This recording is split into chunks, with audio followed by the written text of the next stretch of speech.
Olá, tudo bem? Eu sou o João Pedro Fragoso, aqui comigo está o Bernardo Coimbra. Tudo bem, Fragoso? Hoje temos também o Thales Machado. Fala aí, Fragoso, tudo bem? Tudo bem, Bernardo? E esse é o Toque Passa, o podcast do Jornal Globo, hoje excepcionalmente feito de forma online, mas por um ótimo motivo, como vocês vão perceber daqui para frente. Por aqui a gente vai sempre ter um convidado do mundo da bola para passar limpo os principais temas da carreira e também falar sobre vários temas de futebol carioca, brasileiro e mundial. E hoje quem conversa aqui com a gente é o técnico Luiz Castro. Primeiro treinador do Botafogo na era SAF, Luiz Castro permaneceu no Alvinegro até meio de 2023 e teve o Al Nassr de Cristiano Ronaldo como seu último clube até agosto de 2024. Então, Luiz, muito obrigado aí pela presença, por estar conosco. Obrigado eu pelo convite, João. É um prazer estar convosco, contigo, com o Bernardo e com o Thales. Uma conversa boa, certamente. Luiz, primeiro a gente queria saber como é que você tem estado, cara. O que você tem feito nesse tempo fora dos clubes? O que você tem observado no futebol, no esporte, na vida em geral, assim? Olha, foram 28 anos diretos, e algumas vezes de treinador, vida de treinador, 28 anos diretos. E muitas vezes as épocas a ligarem umas às outras, como foi quando eu saí a meio do AIL e fui para o Botafogo, e depois que saí do Botafogo e fui para... Tudo ligou direto. Então houve anos em que nem sequer pausei para qualquer tipo de férias e descanso. Então, quando aconteceu a saída do Nassr, eu prometi a mim mesmo que iria descansar até junho, julho, e depois pensaria na vida do futebol outra vez. E então tenho aproveitado de diversas formas. Olha, o último jogo ao vivo que eu vi, fui a Madrid ver o Atlético Madrid-Barcelona, o segundo jogo da Copa. Depois tenho também observado algumas coisas que queria observar a nível do futebol. Tenho tido tempo para a família, tenho tido tempo para os amigos e para o país. Também tenho feito tenho sido muito solicitado para falar não só sobre futebol, mas também sobre cooperação e liderança, quer para marcas, quer para a nível daquilo que são instituições do futebol. E também tenho tido tempo para a instituição que eu apoio, que eu estou mais de perto, uma instituição que nós temos 200 e tal crianças connosco, em que muitas crianças abandonadas na rua, outras que nós temos que apoiar a nível daquilo que são as suas famílias mais destruturadas e que nós temos que prestar apoio. Pronto, também do lado mais social da vida, em que nós temos nos dedicado também tenho dedicado um pouco a isso. Portanto, no fundo, feito coisas que o futebol nos tira por completo ao longo daquilo que é a nossa carreira e que eu neste momento aproveitei para me dedicar um pouco e, no fundo, trazer à minha vida aquilo que não é que fui perdendo, mas que ficou mais distante ao longo da mesma durante a carreira. E recuperando também até um pouco das raízes portuguesas. O Luiz está falando com a gente do Porto agora, né? Então, enfim, tem feito essa ponte aérea, fez para Madrid, mas... Madrid, Porto, vou muito a Lisboa também, lá algumas coisas, outra também ali na zona centro, na Figueira da Foz, uma praia muito, muito bonita que há. Portanto, estando um pouco a viajar fora do futebol, para não perder o hábito de viajar, porque qualquer dia estou dentro outra vez e tenho que ganhar outra vez esse ritmo da viagem. Luiz, pode ir. Vai, Bernardo, pode ir. Você é o dono do podcast, eu estou te convidado aqui. O dono é o Bernardo? Bernardo e Fragoso, eu só tenho te convidado aqui. Não, você falou do seu momento atual de vida, de carreira. É muito bom estar empregado, mas ao mesmo tempo é muito bom também ter o tempo da família, poder viajar, enfim, poder dar uma arejada também para voltar renovado, né? Sim, é sempre importante essa pausa, né? Nós muitas vezes procuramos o equilíbrio de outras formas. Quando estamos na atividade, quando temos esse trabalho intenso, e vocês sabem como é o trabalho no futebol nos últimos anos, o futebol tomou proporções que, mesmo para vocês, o vosso trabalho mudou radicalmente. Quando antes tínhamos as semanas limpas, era uma forma de trabalhar. Hoje, com as semanas como estão, não só muda aquilo que é a nossa metodologia de treino, a forma como nós olhamos o jogo, mas também vocês que estão metidos no futebol numa outra área, também vocês também sentem isso. A forma dinâmica com que estão, a reportagem como chega, ter o jogo, ter o treino, ter a coletiva, ter tudo isso entrou em ritmos totalmente diferentes. Então há uma coisa que nós muitas vezes não temos, é tempo e espaço para nos equilibrar. E vocês podem, mas entra já às vezes em desequilíbrio. Não entramos em desequilíbrio porque temos de arranjar estratégias para nos equilibrarmos, mas antes era mais fácil, entre aspas, vivermos o nosso dia a dia de forma mais pausada do que hoje. Hoje o ritmo é intenso, fundamentalmente no futebol, porque o que é que aconteceu no futebol? O mundo não passa sem futebol. O mundo hoje consome futebol todos os dias. Nós vemos por nós. Quando nós não temos um joguinho bom ao final do dia, nós já ficamos meio esquisitos. Falta-me aqui o joguinho do dia. Aí então, busca uma Série B. Não é? Busca qualquer coisa para nos alimentar. Mesmo a nós que estamos em pausa, queremos andar, desfrutar e tal, mas chega ali à noite, se tiver um joguinho que a gente estamos a vê-lo como adepto, não estamos a trabalhar, não é? Estamos a ver como adepto, mas dá para ver mesmo como adepto novas dinâmicas do jogo, o que é que se está a passar. Este está a jogar com 3 defesas, aquele está a jogar com 3 avançados, agora passou a linha de 4, agora passou a linha de 5, como é que isto está a ser feito? A gente tem sempre curiosidade, mas é uma curiosidade leve, não é aquela curiosidade profunda de estudar o adversário e tem que saber exatamente o que é que eles estão a fazer. Hoje é uma forma de olhar o jogo. Então o mundo hoje precisa disso. Então tem que haver jogos. Portanto, essa história de tem que diminuir os jogos ao longo da semana, não tem nada. Não tem nada, não vai mudar nunca. O que é que nós vamos ter que fazer? Vamos ter 2 elencos preparados para jogar. Um elenco joga um, depois outro elenco joga outro, um elenco joga um, outro elenco joga outro, mas termos dentro de um elenco, temos 2 elencos. E prontos. E ali 23, 24 jogadores ao mesmo nível para poder atacar os jogos que vêm. E não virem cá dizer que este é o principal, o outro é que é, o outro não é, mas meteu 2 e tirou 2 e não devia. Temos que alimentar o clube a um nível alto com jogadores que tenham uma prestação boa. Porque o futebol, hoje o mundo não passa sem futebol. Seja o Real Madrid, o Barcelona, o Porto, o Corinthians, o Flamengo, o Botafogo, tem que dar futebol às torcidas. Portanto, é isso. Equilibramos de uma forma diferente quando estamos nesta fase em que eu estou hoje. Agora eu vou.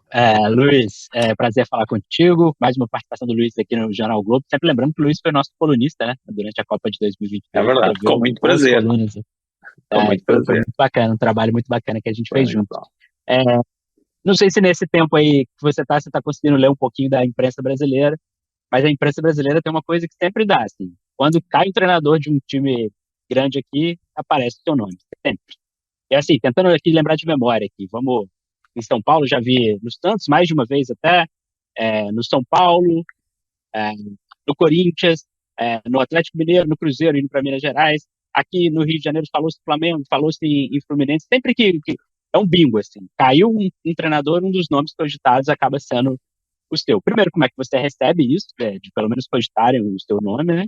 E falando de futuro, se o Brasil está nos seus planos, né? Se o Brasil, uma volta ao Brasil pode ser possível, se você já vem pensando nisso, e como que você vê esse interesse aí, se é que mesmo teve algo de concreto? Eu acompanho o futebol brasileiro, continuo a acompanhar o futebol no mundo e particularmente o futebol brasileiro. Quando nós passamos por um país, nós ficamos colados, não é? E tenho visto tudo aquilo que está vindo a acontecer, muito mais agora em que não estou em atividade, permite-me olhar mais atento. Ver o que faz o Filipe Luís no Flamengo, ver o Renato Gaúcho agora no Fluminense, ver o que está a fazer o Ramon no Corinthians, ou como o Leonardo agora está no Cruzeiro, todas essas dinâmicas, e ver o que é que os clubes estão, o que é que o campeonato, felizmente o campeonato passa cá também, e permite-nos acompanhar para além daquilo que é pessoas com quem falamos e que deixamos no Brasil como amigos, com quem falamos e que nos permite falar um pouco do futebol brasileiro. Portanto, acompanho o futebol brasileiro, como acompanho outros futebols do mundo, mas de uma forma muito particular. É sempre positivo quando falam de nós num país onde passamos. É sinal que deixamos alguma coisa nesse país. E é isso, isso deixa-me feliz, e lembrarem-se de mim cada vez que há alguma oportunidade. E é isso, Thales. É isso. E, Luiz, você falou, enfim, de vários treinadores, de vários clubes. Tem algum treinador que faça algum trabalho que te chame a atenção aqui no futebol brasileiro, ou algum clube que a essa altura já da temporada, 4 meses de temporada, com estadual, início de Brasileirão, início de Libertadores, tem algum clube que te faça brilhar os olhos hoje em dia? Eu acho que quer o Abel no Palmeiras, quer o Filipe Luís no Flamengo, estão a ter um bom início. Embora o Abel no estadual tenha perdido para o Ramon, do Corinthians, o Filipe esteve bem desde que pegou no Flamengo, que ele tem estado num nível muito bom, e o Flamengo tem estado também no nível alto. O CN, embora não... Estou a falar de alguns que eu vou vendo. O CN, embora não esteja a conseguir grandes aqueles resultados logo de início da época, mas está com o futebol, continua o futebol que é muito característico nas equipas dele. Gosta muito daquele jogo bem apoiado, a chegar bem junto à frente, a defender bem junto, boas variações de corredor, jogo interior e exterior com grande fluência. É uma questão, certamente, de tempo para ele conseguir os resultados que deseja. E sim, esses treinadores são treinadores que têm estado, quer o Filipe Luís, quer não é por ir na frente, quer o Abel, são aqueles neste momento que mais estão no futebol brasileiro a destacar. E é curioso, porque na semana passada a gente recebeu o Paulo Tuori no podcast, ele foi na redação do jornal, e ele falou, você citou 3 treinadores, se eu não me engano, e ele citou 2 iguais, assim, a você. Ele falou do Filipe Luís, falou do Ceni, e em vez do Abel ele falou do Roger Machado no Internacional. Sim, o Roger também muito bem, mas já não é deste ano só. O Sim, Roger já tem vindo a fazer bem. O ano passado faz uma curva ascendente fantástica no Internacional, e ele a ser ainda agora, e a forma como os jogadores, sabes o que eu sinto no Roger?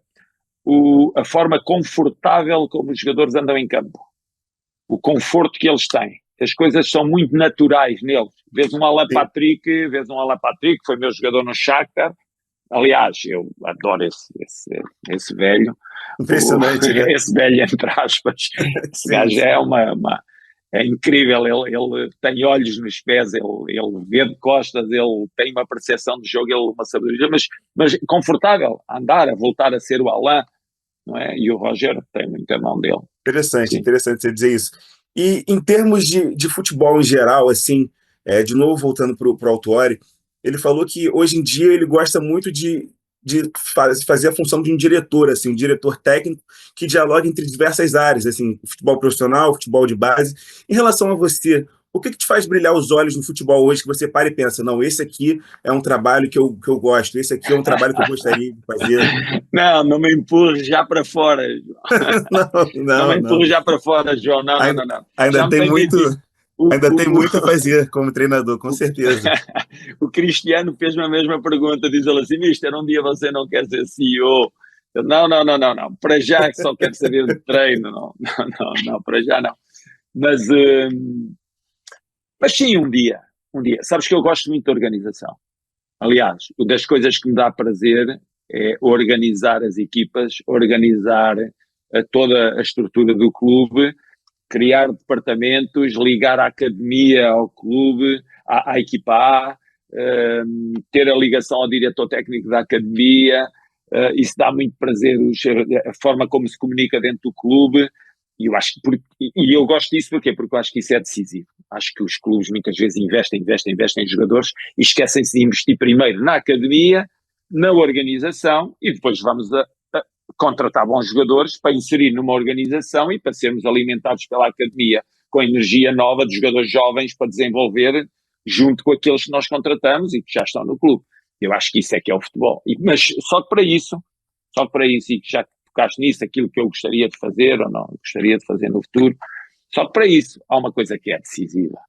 Presidente do clube, CEO, treinador elenco e diretor técnico da academia têm que estar todos alinhados e ter todos numa visão apaixonada do clube. Tem que sentir, tem que ter coração, porque tem que ser essa visão apaixonada com o coração, porque nós trabalhamos todos os dias para uma torcida que é apaixonada pelo clube. Então temos que retribuir com a mesma paixão. E essa paixão é feita através fundamentalmente destes elementos. Presidente, treinador, CEO, o elenco e o diretor da academia com as suas equipas jovens. E dentro disso que falaste, se um dia o que é que eu gostaria? Aos 73 anos gostaria de entrar no mundo do CEO. Então quero trabalhar mais 10. Interessante, interessante. É isso. E dentro dessa, você ainda tem essa paixão pelo campo, né? Eu até coloquei aqui para ler a entrevista que eu e o João fizemos com você em 2022, 3 anos atrás. E você falava disso, assim, de como você gosta da profissão, mas ao mesmo tempo como você gosta do sofrimento da profissão, como você gosta como jogos te destroem, assim. Você continua com isso depois de 3 anos, assim? É muito... Como os jogos destroem, é verdade, os jogos ferem, ok? Mas eu tenho uma paixão grande pelo treino e pelo jogo. E eu continuo com esse gosto, eu continuo com essa determinação. Eu gosto do treino, aliás, os meus primeiros tempos sem treino, os meus primeiros tempos, quando chego a Portugal, são tempos em que há muita instabilidade interior em mim, porque não tenho treino, não tenho jogo, não tenho a perspectiva, não tenho, clubes a chegar, a sondar, a abordar, mas eu, entre aquele do vou ou fico, não é? Mas não, eu tenho que ficar, tenho que descansar, eu prometi a mim mesmo descansar. Então, só que isso provoca ali alguma instabilidade e alguma incerteza dentro de nós. É quase como uma crise. É quase como uma crise existencial, assim, quando você estiver fora dos treinamentos. Exatamente isso, João. Exatamente. Porque uma coisa é estar fora dos treinamentos durante 3 semanas, que é o tempo de férias normalmente, ou um mês, mas as férias, o que são as férias de um treinador? As férias de um treinador é planear o elenco, é planear a pré-época, é ver onde é que pode ir buscar um jogador para acrescentar neste lugar. Tenho um aqui todos os dias a contactar com o diretor desportivo. São umas férias que a família está sempre, você não largas o telemóvel. Não, é as férias do treinador. Não, mas eu sou treinador mesmo de férias, eu continuo a ser treinador. Eu não vou deixar de ser treinador nunca ao longo de 12 meses, quando estou no ativo. Eu só deixei de ser treinador agora porque não estou ligado a um clube. No dia que eu estiver ligado a um clube, mesmo sem estar no clube, eu volto à atividade. Ser treinador é isso. Ser treinador é liderar em toda a linha. Ser treinador é ser responsável em toda a linha. Ser é influenciar decisões todos os dias. Isso é que é ser treinador. Treinador não é para estar ali debaixo de um poder a ver o que é que vai dar. Não. Treinador é treinador. Então isso quando tu paras, sentes essa instabilidade. Mas pronto, agora totalmente já animado com a volta. Agora, Luiz, ainda falando de futebol brasileiro, daqui a pouco nós vamos ter um Mundial de Clubes. No Brasil teremos Botafogo, Flamengo, Palmeiras e Fluminense. O José Boto, dirigente do Flamengo, recentemente esteve com a gente também no Toque Passa. Seu amigo, né? José Boto, que é isso, seu amigo. Também com ele. Sim, trabalhei com o Zé no Shakhtar. E aí ele falou que se fosse disputar as ligas europeias, como é o Campeonato Brasileiro, de turno e retorno, seria muito mais difícil ser campeão, etc. Mas como é um campeonato curto, que a partir das oitavas de final é mata-mata, ele falou que ali pode acontecer de tudo, hein? Pegando os europeus um final de temporada, né? Porque o campeonato lá para junho eles terminam a temporada no final de maio ali, então estaria entre final de temporada e início de férias. Então ele vê que, de repente, é possível, sim, um sul-americano ser campeão. Você acha possível para o Mundial de Clubes? A diferença é muito grande ainda. O que você enxerga do Mundial de Clubes, especificamente dos brasileiros? O mundo do futebol apresenta-nos um mundo de possibilidades. É isso que caracteriza o futebol. É haver a possibilidade de uma equipa ganhar. Mas nós sabemos que a grande percentagem de ganhar um troféu são as equipas que tiverem mais qualidade. Nós sabemos que o Brasil tem equipas com qualidade. Se são melhores ou são piores que as outras na competição, vamos ver em função daquilo que é o momento do ano, como disseste, Bernardo, é o final da época na Europa, é o meio da época no Brasil. Isso pode apresentar os jogadores mais desgastados, os jogadores que jogam na Europa, e pode apresentar uma maior frescura das equipas sul-americanas. E neste caso que estás a falar do Brasil, eu olho para isso como uma possibilidade. Sim, é uma possibilidade. Agora, se é uma possibilidade com uma percentagem muito alta, aí já não discuto, já não sei. Sei que é uma possibilidade. Agora, se é muito alta a possibilidade ou não, não sei. Agora, Luiz, falando um pouco dos seus tempos no Al Nassr, a gente lembra ainda quando você estava no Brasil, você tinha uma expectativa muito grande em trabalhar junto do Cristiano Ronaldo. E agora, quando você falou dele em relação à minha pergunta, você já falou dele dando um sorrisaço, assim. Eu queria te perguntar como é que foi a experiência de trabalhar com ele, se a realidade justificou a expectativa, assim, que você tinha, até nos termos profissionais, assim, dele. Eu lembro que você tinha uma curiosidade muito grande de saber como é que ele era ali no dia a dia, pelo tanto que falavam dele profissionalmente, que ele era um profissional muito dedicado, muito esforçado, muito ligado ao futebol, 24 horas assim por dia. O trabalhar com ele é realmente algo que é surpreendente pela dimensão que ele tem enquanto profissional de futebol. Porque é um jogador que se dedica totalmente à profissão e que nós sentimos em cada segundo do contacto com ele que ele se dedica totalmente à profissão. Em cada uma das particularidades que tem um profissional de futebol, ele cumpre-as. Cumpre-as na nutrição, cumpre-as no sono, cumpre-as no pré-treino, no pós-treino, no jogo. Tudo tem um método, tudo tem uma rotina.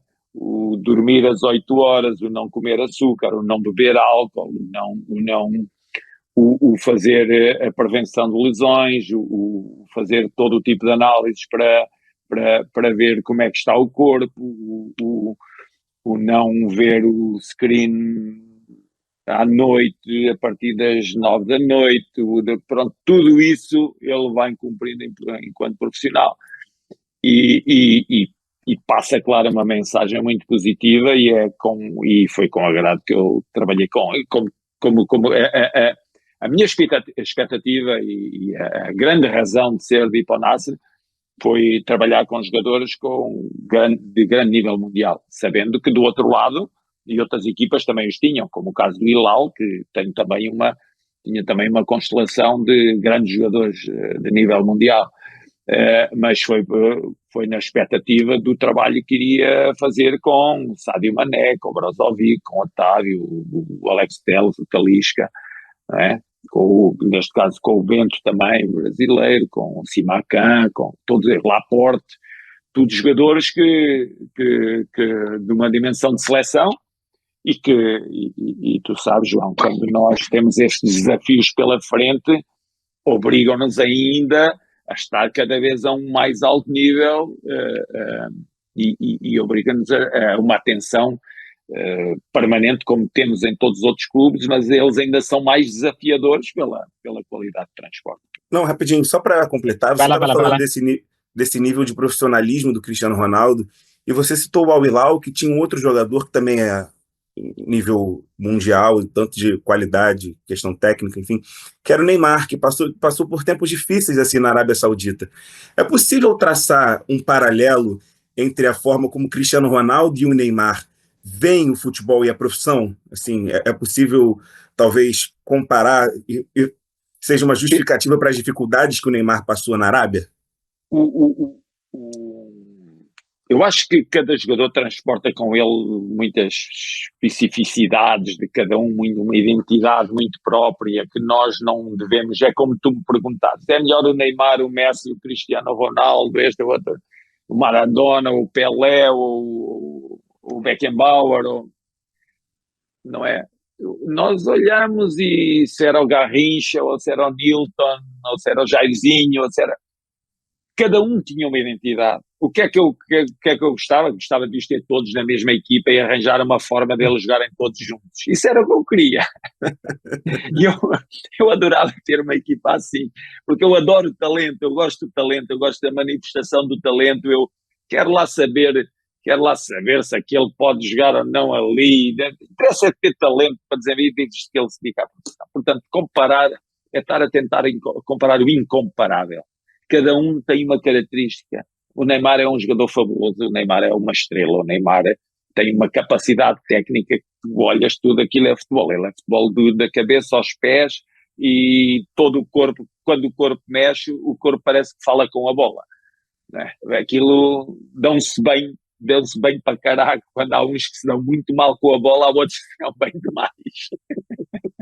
Então, eles têm uma relação anormal com um objeto que chama bola, quer o Neymar, quer o Cristiano. Portanto, o Neymar na Arábia, o Neymar fica marcado pela lesão. Eu acho que foi essa infelicidade que não o deixou ser a estrela que ele é na Arábia.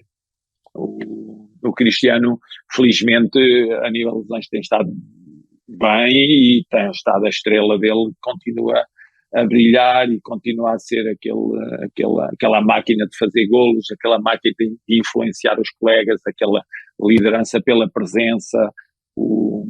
É uma estrela mundial com umas capacidades incríveis que fica a marcar a história do futebol mundial, assim como fica a marcar a história do futebol mundial o Neymar. São dois jogadores que vão ser inesquecíveis. E o Cristiano Ronaldo vai chegar aos 1000 gols? Você acha que ele vai chegar? Ele cuida-se o suficiente para continuar a carreira. O chegar ou não chegar, sabes que o contexto determina, não é, João? Nós muitas vezes achamos que as coisas vão acontecer, mas o contexto não é o ideal para as coisas acontecerem. Agora, que uma coisa eu sei, ele entra em cada jogo para fazer golos e para ganhar. Isso, a determinação dele é uma coisa incrível, a forma como ele olha para cada momento do jogo e cada oportunidade que o jogo lhe dá. Portanto, vai continuar, certeza, com a meta de fazer golos no próximo jogo. Isso ele vai continuar. Agora, isso tudo somado, o que é que dá, que número dá? Não sei. Você trabalhou com ele, com o Cristiano Ronaldo, você olha para ele e fala assim, aposentadoria não tão cedo, né? Não estou a ver, não estou a conseguir perceber. Cada conversa que tenho com ele, nunca percebo ele ir parar. Nunca me falou disso. Só fala em jogar, em treinar, em fazer gols, em seguir, em jogar. É só isso. Luiz, aí falando ainda de Arábia, mas falando mais a sua experiência específica na Arábia, tem muitos treinadores, muitos jogadores, mesmo estrangeiros, que vão para outros países e ficam naquela rotina básica ali, né? Treino casa, treino casa. Você, pelo que a gente sentiu aqui no Brasil, não. Você viveu o país, né? Você gostou ali, já gostava de muita coisa do Brasil, aproveitou que estava por aqui também. Tem um gosto por samba, né? Acho que é comum aqui entre todos eles. Já gostava. Já gostava antes. Como é que foi? Assim, ao mesmo tempo que Luiz ficou Castro, no Brasil, que inclusive escutava muito Paulinho da Viola nos tempos aqui do Rio de Janeiro. Muito bem. Paulinho da Viola, Luiz Castro. O que ficou dessa palavra tão brasileira que é saudade aqui do Brasil e como foi uma mudança assim, para viver em outro país com uma realidade completamente diferente, que foi a Arábia? Claro que temos, quando partimos de sítios onde gostamos muito, quando parti de Portugal senti uma tristeza grande na partida, deixo para trás muitas coisas que gosto, deixo para trás o meu país, a bandeira do meu país vai sempre connosco, a família vai sempre connosco, mas na realidade fica, né? Os amigos vão connosco, mas na realidade ficam.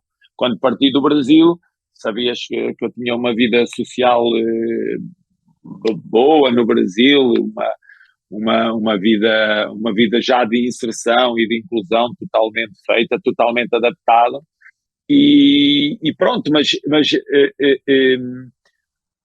a Arábia também vivi a cidade, também vivi a cultura, integrei-me com os locais, com os saudis, também tinha uma relação muito boa. E também custou sair do país também, porque tinha as minhas rotinas, tinha a minha vida e para além do futebol, que eu tento sempre instalar uma vida, a vida do futebol e a vida para além do futebol. Não sou aquele treinador que diz, não, eu vivo o futebol 24 horas, ou vivo o trabalho 12 horas, não, eu trabalho no futebol, dei o meu máximo ao futebol e depois dei o meu máximo também àquilo que são o outro lado da vida para além daquilo que é a nossa profissão. Portanto, na Arábia aconteceu, em Riad, claramente aconteceu a mesma coisa. Luiz, eu queria o Thales mencionou essa entrevista que a gente fez com você em 2022, há 3 anos atrás, e nela a gente falava muito, não só no Brasil, mas enfim, ao redor do mundo, sobre a guerra na Ucrânia. Agora, e a gente falou muito sobre isso na entrevista, você, como tem um passado já de envolvimento com as questões sociais, com as questões de direitos humanos, pelo seu passado em Portugal, você falou muito bem sobre isso. E agora eu queria te perguntar sobre como você enxerga o momento político e social do mundo, de uma forma geral. Está horrível, não está? Está uma falta de respeito pelo ser humano imensa. Tu quando vês países a serem destruídos pela mão humana, países que precisam da mão humana para sobreviver e não se estende a mão aos que precisam, ainda se destroem aqueles que estão bem. É uma coisa que é inacreditável. Hoje em dia, eu acho que há muita falta de respeito pelo ser humano. Eu acho que o ser humano, e o respeito por ele, deve presidir àquilo que é o nosso dia-a-dia e a nossa preocupação diária. É uma coisa que eu não consigo entender. Eu acho que se dois países querem entrar em guerra, pois que marquem um sítio, marquem uma arena e os dois gajos que mandam, os dois líderes, vão lá lutar um contra o outro. Não ponham a inocentes a lutar uns contra os outros, porque eles não querem. As pessoas vão lutar sem querer. Por cima uma guerra, não tem sentido. A palavra guerra já não tem sentido nenhum. Deveria estar, o mundo já devia estar totalmente marcado por aquilo que é o lado mais negro desse mundo, das guerras que existiram. E o que nós estamos a ver é, para além daquilo que são as guerras de armas, temos agora guerras comerciais, temos as guerras também psicológicas, temos é uma falta de respeito pelo ser humano, é o bullying nas escolas, eu não consigo entender. Eu acho que a educação, o ministro da educação de cada um dos países existentes no mundo neste momento é o lugar mais decisivo, porque é ele que pode dar orientações para uma educação melhor nas escolas e criarmos gerações que possam salvar o mundo. Neste momento há muita vergonha da nossa parte daquilo que não conseguimos fazer pelo mundo. Agora, a gente estava falando do Paulinho da Viola, você deu a sua visão, a gente estava falando do Paulinho da Viola, ele tem uma música que diz que a vida vai melhorar. Você tem essa expectativa também? Tem essa confiança, talvez? Sabes, eu acredito muito nas gerações que aí vêm. A minha geração não se preocupou muito com o lado mais ecológico da vida e eles já se preocupam mais com o lado ecológico da vida. A minha geração é aquela que tem os líderes mundiais a declararem guerra uns aos outros. Eu espero que esta nova geração não tenha isto como um exemplo negativo e não o faça. Portanto, eu quero ter a esperança que a vida, quero ter a esperança e quero ter a certeza que a vida vai melhorar, mas para isso é preciso um mundo muito mais humanizado, que é isso de não respeitar religiões, que é isso de não respeitar culturas, que é isso de não respeitar raças, que é isso de não... Isso é uma coisa que não é própria, não devia ser própria de um ser humano. Não respeitar aquilo que é a liberdade que cada um de nós deve ter no nosso dia-a-dia. O que é que eu e tu, João, e todos os para quem estamos a falar, quer dizer, vivíamos em Gaza e de repente há uns gajos que se lembram de mandar para lá uns balas. Que culpa é que nós temos disso? Que culpa é que têm os nossos filhos? Porquê é que as pessoas se põem a sofrer? Agora, há uma coisa que nós temos que fazer, todos nós, é olhar para o ser humano que está ao lado e a respeitá-lo. E isso pode ser feito por nós. É nós fazermos alguma coisa, ok? Não é nós passarmos por um mendigo e pormos a moeda dentro do copo e nem sequer olharmos para ele, nem sequer lhe damos uma palavra. Eu dei uma moeda, que é isso? Dá uma moeda, mas dá uma moeda com dignidade, respeita a pessoa, não é dar a moeda e nem olhar para a pessoa, não dar uma palavra à pessoa, não é estar numa fila de carros e o mendigo vem para 4 metros antes do carro da frente, para o mendigo vir e depois quando ele está a chegar acelerar para a frente para deixar para trás. Que é isso? Respeita. Diz que não dá, mas diz que não dá. Olha para a pessoa. Não faz tonta. E essas pequenas... Há um problema no vizinho do lado, olha com atenção, vê qual é o problema que tem no vizinho, ajuda. E isso, o mundo precisa muito disso. Eu acho que o mundo está muito carente. E você leva isso um pouco para o futebol também, Luiz? Porque eu lembro aqui no Botafogo, né? Você ficou muito incomodado em alguns momentos com um certo respeito da torcida. É uma história também... mas isso não. Mas isso eu respeito. Não. O Renato Paz. Não. Aí é uma coisa totalmente diferente. Eu respeito muito o coração do estádio. O coração do estádio é a torcida. Não há problema nenhum com aquilo que é o coração do estádio, manifestação da emoção e do sentimento do estádio. O estádio não está a gostar, manifesta que não está a gostar. Isso é uma coisa. Outra coisa é depois cá fora a agressão verbal ou a agressão física. Isso é outra coisa. No estádio eu respeito muito o estádio. Eu adoro futebol, futebol.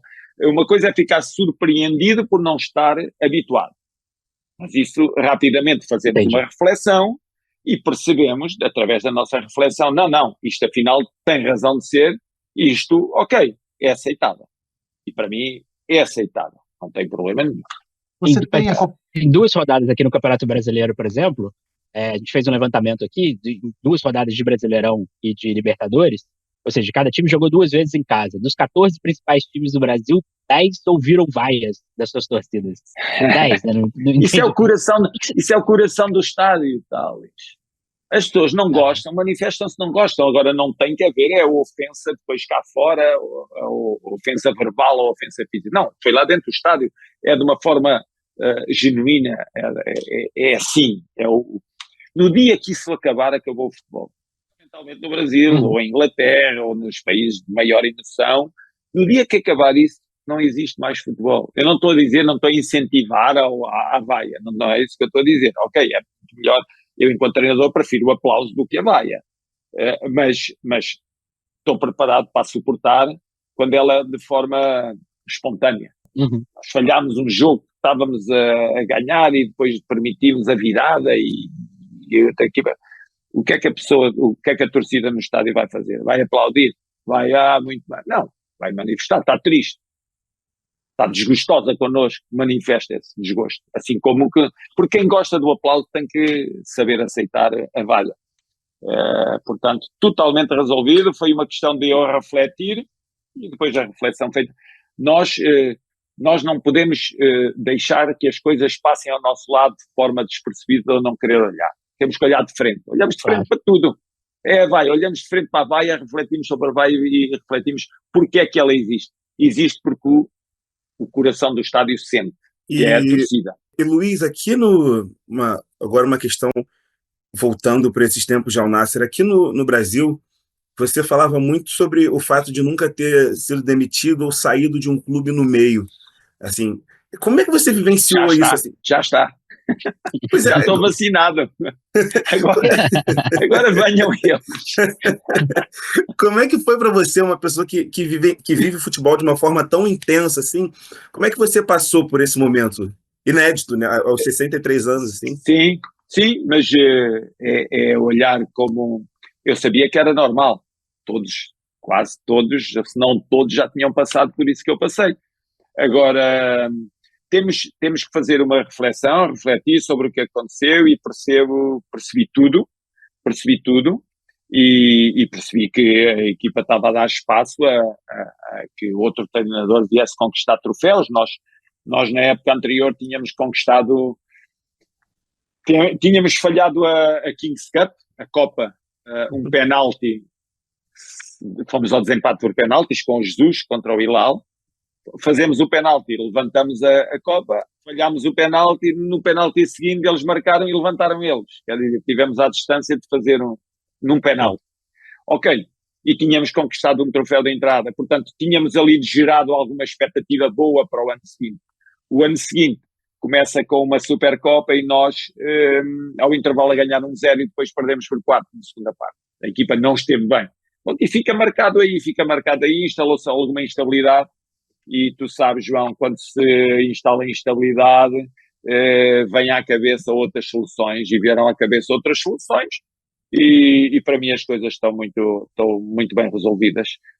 Fizemos um trabalho que eu achei que foi muito interessante no Nasser, dentro daquilo que era o clube, e pronto, e abrir espaço para o treinador ganhar troféus. Vamos lá ver se faço votos para que os ganhe ainda ao longo desta época. E dentro desse nosso papo, assim, o Thales já falou, na verdade, porque ontem eu estava conversando com alguns amigos botafoguenses, e aí eu falei, o Luiz Castro vai lá no programa, né? E aí, da mesma forma que o Thales falou lá no início, quando ele disse que sempre que que um clube grande fica sem um treinador, o seu nome é colocado ali no meio, quando o Botafogo ficou sem o Arthur Jorge, isso aconteceu também. Surgiram alguns rumores aqui no Rio de que você poderia assumir o Botafogo. E eu conheço torcedores que te amam ainda, conheço torcedores que, enfim, falam, pô, volta agora, aceito agora. E conheço torcedores que falam, não, eu não gostei da forma como ele saiu do clube, então eu não aceitaria. Mas sabes uma coisa, João, é muito interessante. Eu saí da forma do Botafogo, da forma como saí do Ahil para o Botafogo. Sim. Sim. Sim. E a forma exatamente como cheguei foi como parti, exatamente da mesma forma. Da mesma forma também que o Arthur Jorge chegou e saiu também da mesma forma do Braga para o Botafogo. Respeitando todas as alíneas do contrato que eu e a administração assinámos de livre vontade. Exatamente da mesma forma. Mas ok, é o que é. E por que você acha, então, que tem essa visão de que você saiu de uma forma ruim do clube? E aí eu acrescento aqui. Eu não queria falar muito disso, João. Eu não quero falar muito disso. Sinceramente, eu não queria falar disso. Não, tudo bem. Então, eu vou mudar aqui a pergunta, porque por mais que os torcedores tenham essa visão, a sua relação com o Textor é boa. Ótima. Recentemente vocês falaram, ele te ligou. É ótima a relação com o Textor. Ele sempre foi, nunca foi diferente, sempre foi.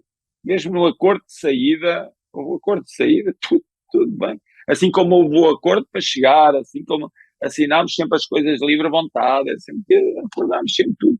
Como deve ser o futebol, sempre como deve ser o futebol, sempre à luz daquilo que nós assinamos e contratualizamos quando iniciamos um caminho. Se acontecer isto, o que é que acontece? É isto. Se acontecer isto, o que é que acontece? É isto. Sempre tudo certinho. Não se passou nada e ela é uma pessoa que eu tenho uma boa relação, sim, muito boa. E como é que foi esse contato de vocês recente, assim? Vocês falaram de futebol, não foi? Foi uma coisa mais, enfim, sobre o jogo em si? As pessoas que andam no futebol gostam de falar sobre futebol. E gostam de falar sobre tudo o que é do futebol. E é como eu falo convosco. Tu me ligares, João, o que é que vamos falar? Não vamos falar de economia, de política, não vamos falar de futebol, amigo. Não é? Se o Thales ou o Bernardo se me ligarem, vou falar de quê? Vamos aqui falar sobre cirurgia ou astronomia, ou ciência. Não vamos falar sobre isso. Ok, nós temos umas noções e podemos falar, mas não é isso que nos apaixona, que nos liga. O que nos liga é outra coisa. Para além da amizade, é o futebol. Mas dá para falar sobre samba também, não dá não? Dá para, samba é bom. Samba é ótimo. Eu concordo. Que música é essa? Como é que a sociedade, quando nasce o samba, como é que a sociedade o marginalizou? Pá? Como é que achava que não deveriam ser? Hoje é uma bandeira do Brasil. Estás a ver?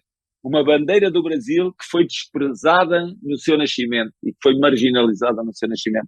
Calma, dê um tempo às coisas, as coisas vão assim. Então a vida vai melhorar. A vida vai melhorar.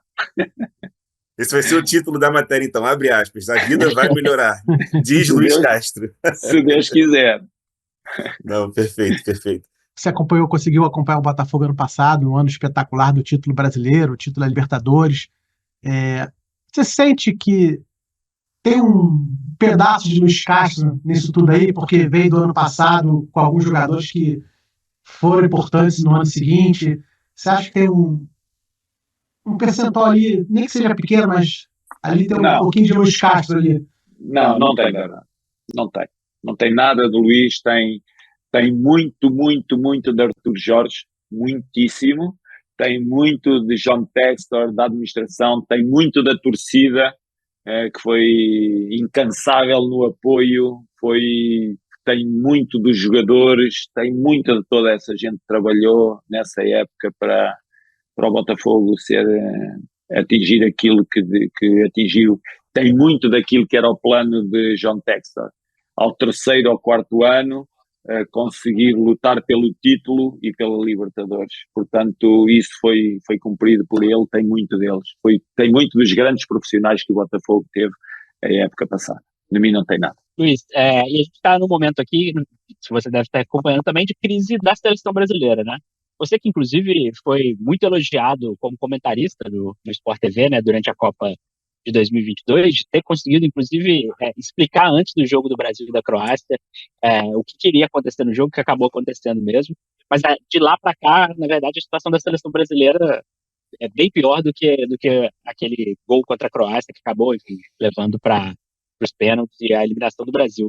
Como é que você vê essa crise hoje da seleção brasileira? Já são 3 treinadores que passaram, você sabe mais que muita gente no futebol, o peso dessa camisa, da seleção, você, inclusive, é uma das coisas que você mais citava quando estava no Brasil, é estar no país de Jairzinho, de Pelé, de Garrincha e tudo mais, e hoje em dia é uma crise, né? E o que você acha disso que está sendo cogitado, se um técnico português como você, como Jesus, como Abel, como Arthur Jorge, como vários outros que estão fazendo sucesso, pode ser a solução do futuro da seleção brasileira?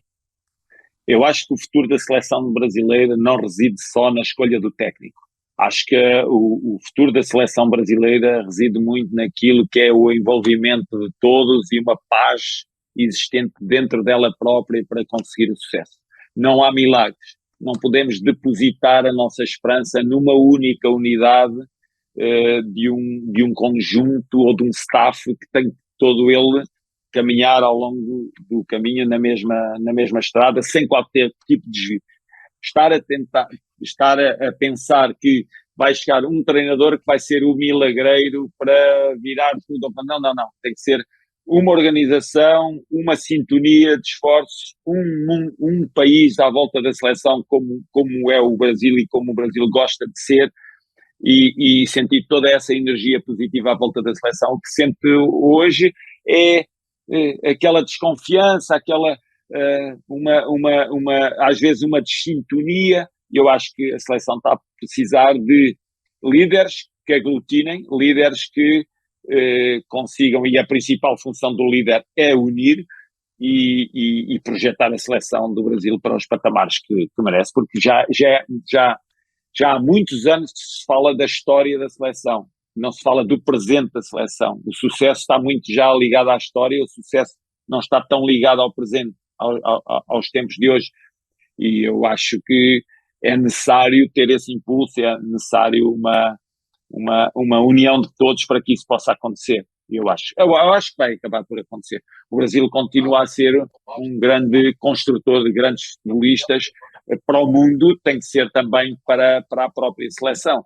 Não tenho dúvida disso. Agora, Luiz, falando um pouco a gente falou do futuro da seleção brasileira, agora falando um pouco do seu futuro, como é que você está pensando? Você falou que ali até junho, julho, mais ou menos, você iria curtir esse tempo livre, essas férias, essas pontes aéreas por aí? Já estou com saudades para caralho, já está difícil de aguentar, mas vou tentar.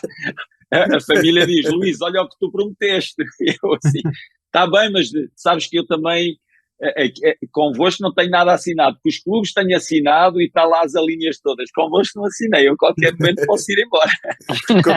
Qualquer coisa desenrola depois com a família, né? Qualquer coisa, mas sim, é isso. Sei lá, o que é que vai acontecer. Eu queria cumprir aquilo que tenho na minha cabeça. Eu sei que dirigir uma seleção um dia é um sonho que você tem, né, Luiz?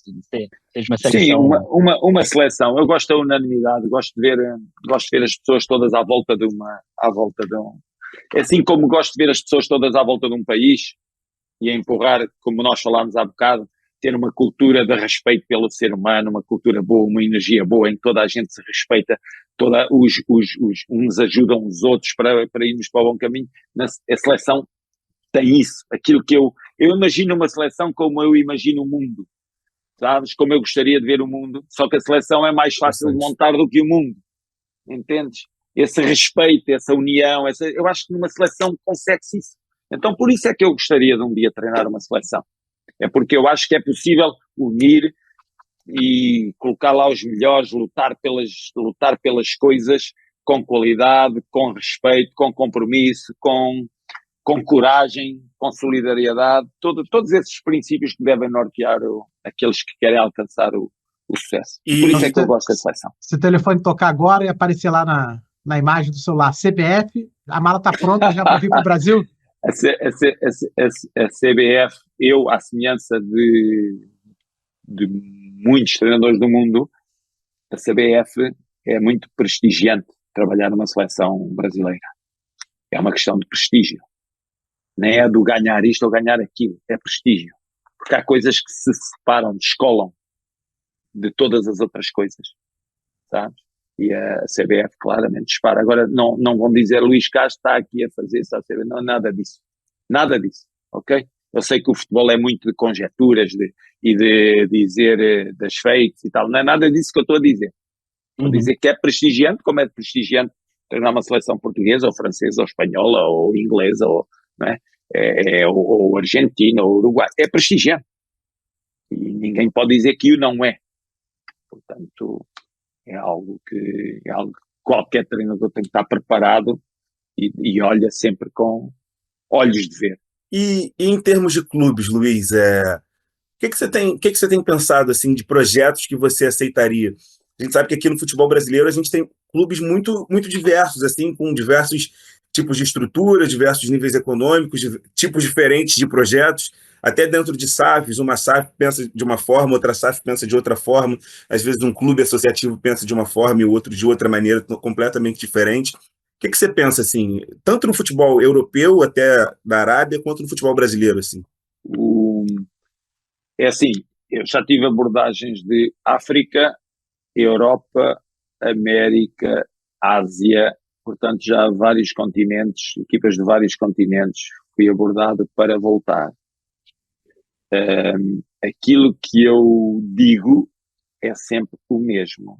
Eu gosto de uma visão apaixonada de quem dirige o clube, não gosto daquela visão fria, não, é isto e é isto, não, é isto, queremos ganhar isto, queremos ir buscar, queremos renovar, queremos expor, queremos organizar, queremos ir buscar a academia, queremos desenvolver, uma visão apaixonada, falar com paixão das coisas.